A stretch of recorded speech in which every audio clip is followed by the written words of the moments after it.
Hai, berjumpa lagi dengan saya. Apa kabar semuanya? Mudah-mudahan kita semua dalam keadaan sehat walafiat tanpa ada kurang suatu apapun.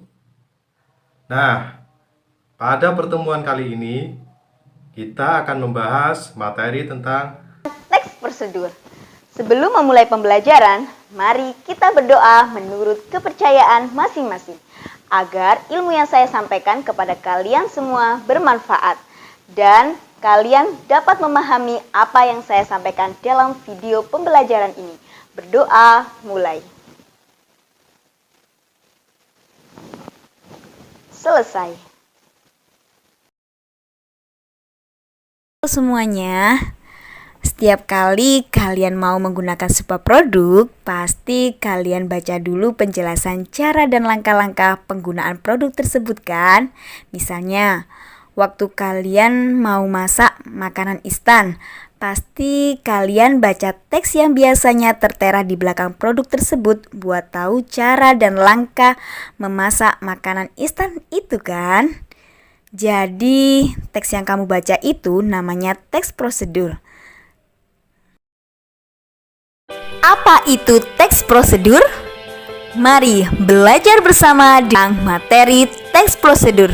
Disimak ya video pembelajaran tentang teks prosedur. Teks prosedur yaitu teks yang berisi langkah-langkah atau tahapan yang harus dilakukan untuk mencapai suatu tujuan. Teks prosedur bertujuan untuk membantu seseorang memahami bagaimana cara melakukan atau membuat sesuatu dengan tepat. Ciri-ciri teks prosedur terdiri dari 1. Berisi langkah-langkah kegiatan yang dapat berupa poin-poin ataupun paragraf. 2. Menggunakan kalimat saran dan larangan. 3. Disusun secara sistematis dan dijelaskan secara detail. 4. Berisi informasi yang bersifat objektif. 5. Terdapat bilangan urutan atau angka yang menunjukkan urutan atau langkah prosedur. Struktur teks prosedur terdiri dari 1. Pengantar, yaitu pernyataan yang memberikan informasi umum tentang hal yang hendak dibuat, dilakukan, atau digunakan. Selain itu, pengantar dapat juga berupa paragraf yang menyatakan tujuan penulis. 2.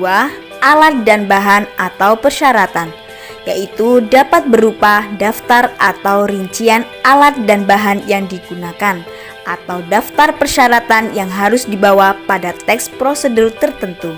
3.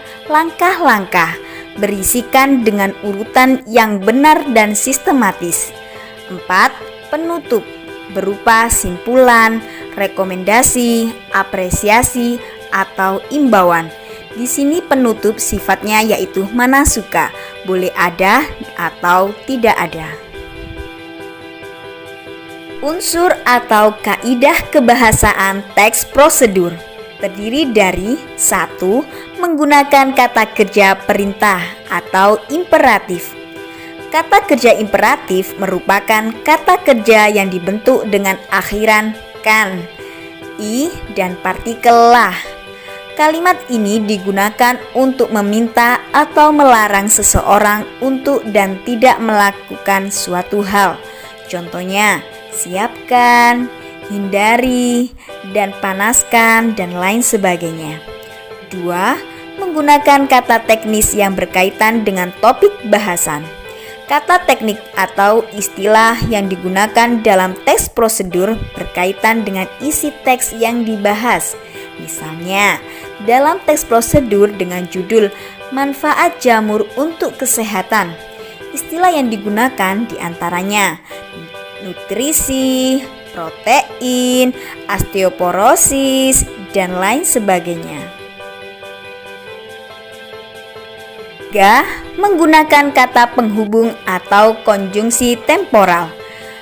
Kata penghubung atau konjungsi temporal merupakan kata hubung yang menjelaskan hubungan waktu dari dua hal atau peristiwa yang berbeda serta bersifat kronologis.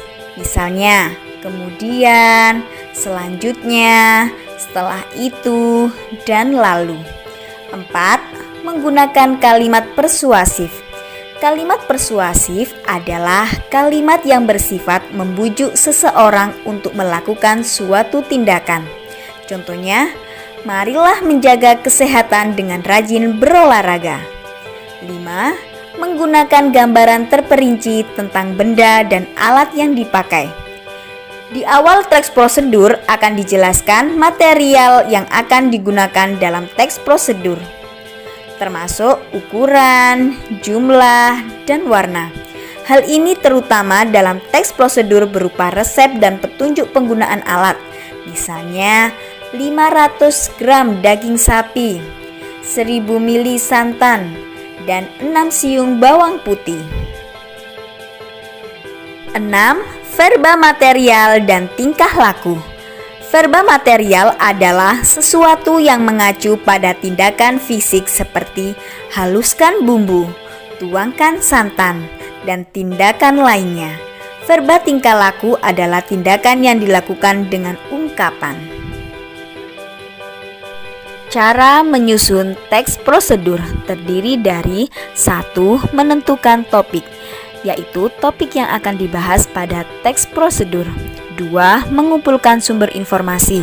Informasi yang dicari bisa melalui internet, buku, dan lain sebagainya. 3. Mengembangkan informasi ke dalam langkah-langkah. 4. Menyusun teks prosedur sesuai struktur dan kaidah kebahasaan pada teks prosedur. Berikut contoh teks prosedur.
Nah, itulah tadi materi yang sudah kita bahas. Mudah-mudahan materi tersebut bermanfaat bagi kita semua. Sekian dulu dari saya, kurang lebihnya mohon maaf. Sampai jumpa lagi di konten-konten berikutnya.